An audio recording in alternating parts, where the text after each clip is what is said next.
Hello guys, এখন আপনারা দেখতে পাচ্ছেন আমাদের সামনে একটি অটো রিকশার চার্জিং মেশিনটি মূলত সমস্যা হয়েছে। মেশিনটি গরম হয়ে যায়, অনেক হিট হয়ে যায়। এটা তাছাড়া চার্জিং ফ্যানের ওই যে ফ্যানগুলো কাজ করতেছে না। আমি এখনই এটা রিপেয়ার করতেছি, আপনারা দেখেন।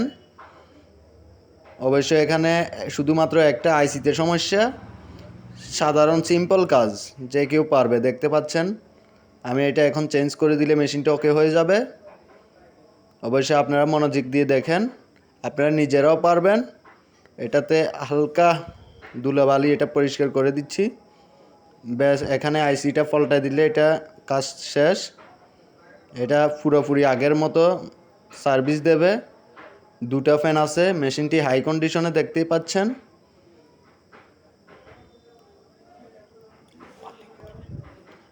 দেখেন আমি এখানে জ্বালাই করে দিলাম একটা, বাংলায় জ্বালাই বলে, একটু শুদ্ধ ভাষায় বললে সোল্ডারিং আর কি। দেখেন আমার কাজ প্রায় শেষ পর্যায়ে। আমি এখন চেক করতে দেখি একটু। দেখেন, ফলো করেন, আমার মিটারে শো করছে এখন।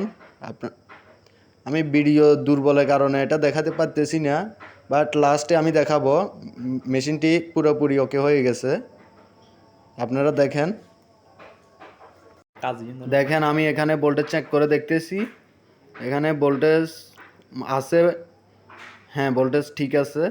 তার মানে এখানে এই যে আইসিটা, 3 পিনের আইসিটা নষ্ট। দেখেন এখানে অনেক কিছু আছে।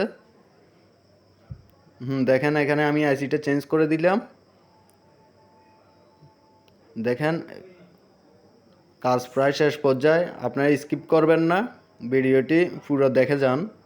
দেখেন চলতেছে, আমি জাস্ট ট্রাই করতেছি এখনও পুরোপুরি লাগাই নাই। দেখতে পাচ্ছেন গাইস, মেশিনটি ওকে হয়ে গেছে। সবাই লাইক করুন, সাবস্ক্রাইব করুন এবং শেয়ার করুন। এরকম আরও ভিডিও পেতে দ্রুত লাল বাটনে ক্লিক করে চলে আসুন। দেখেন মেশিনটি সম্পূর্ণ ওকে হয়ে গেছে অল্প কিছুক্ষণ সময়ের জন্য। যারা রিপেয়ার করবেন ক্যাম হাটে চলে আসুন।